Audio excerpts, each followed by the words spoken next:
It's Rita here again, and today I'm going to be talking about being at home in isolation with your partner, with your relationship, with your friend, your roommate, brother, sister, father, mother, and the challenges that are involved in being at home with family members. I can imagine you've not been stuck at home like this before. Perhaps you've been on vacation, and at the end of the vacation you're coming home, suddenly something happens, everybody's moody, everybody's angry. You come home angry at your partner, at your family member, and it ruins the taste of the vacation. Right now you're at home, you're stuck at home, everybody's home. How is it for you? Is it a case of, let's say a partner is Remy, and Remy tells the other partner, the spouse, Kemi, I'm going out, I'll be back in a few minutes, 30 minutes, I'll be back.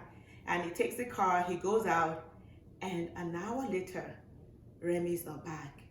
An hour and a half later, Remy is still not back. Then he comes back 2 hours later. What do you think Kemi will be feeling? Furious. Suddenly, it ruins the atmosphere. It becomes difficult for them to be at home together. From that single incident, these two partners begin a war at home. Sometimes a silent war. You know, there's cold shoulders, there's withdrawal, nobody's talking to anybody, and Remy doesn't know why. He's trying his best. If that's the case, let's examine similar cases. What you can do.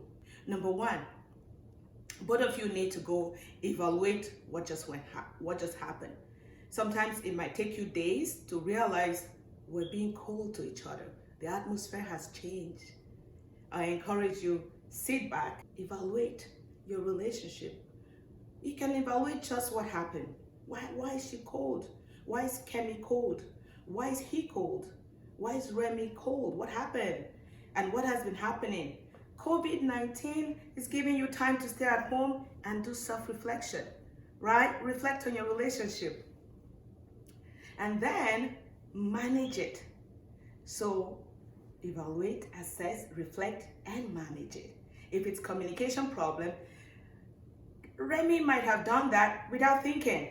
So he's not a mind reader. Remy doesn't know that Kemi is now upset because of the fact that he took 2 hours instead of 30 minutes. Why not think about it and manage the communication?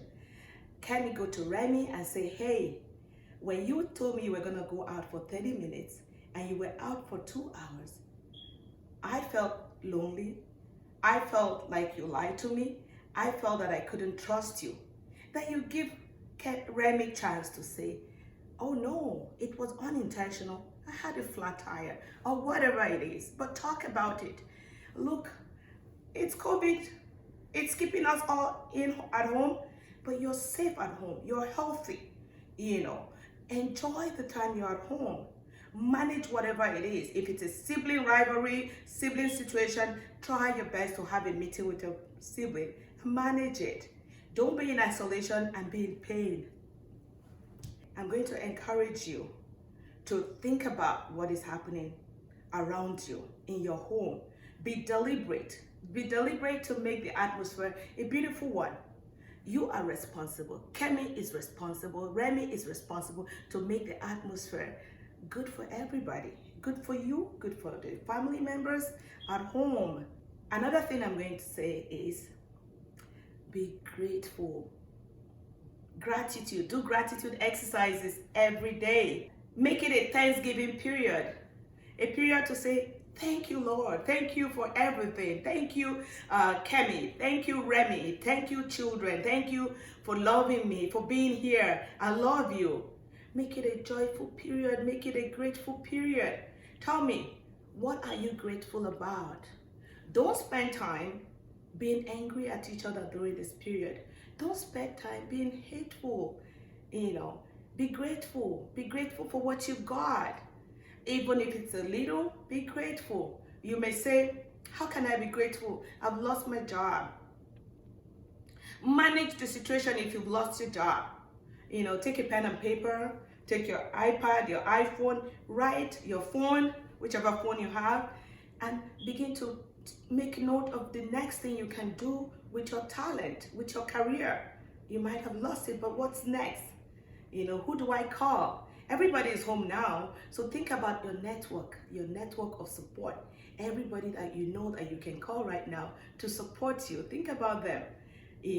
And if you have previous supervisors, maybe if I should call Anthony, maybe if I should call Jim or Jane, she can help me find a new job. So take a pen and paper and begin to write things that you can do to better yourself, your career after this period of isolation. So manage everything and be grateful for where you are at.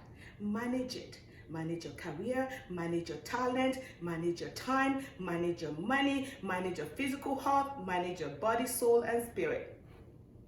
What do I mean by manage your talent? Just like I said, write it down. Write your career aspirations. What are you aspiring to? Are you moving from being a team lead to becoming a manager? How would that be? What key accomplishments would you put in your resume? Pick up your resume, dust it up, and begin to type some new things into it. Make it better. Think about what you've done in the past year and add it to your resume. And then who can you talk to? Really, like I said, network is very important. People are at home. Pick up the phone and call some friends. If you have mentors, people that are already where you want to be, this is a good time to begin to talk to them. So prepare yourself. Think about time. Save time. Pandemic is going to end. It's not forever. So make this time meaningful for you. Make it meaningful. Use it well. Use it well, and then continue to be grateful. Gratitude will heal your mind. It will make you restful. It will help you to accept the current situation. If you're not being grateful, you'll find your mind goes to the place of negative. You're feeling more negative than positive. Be positive.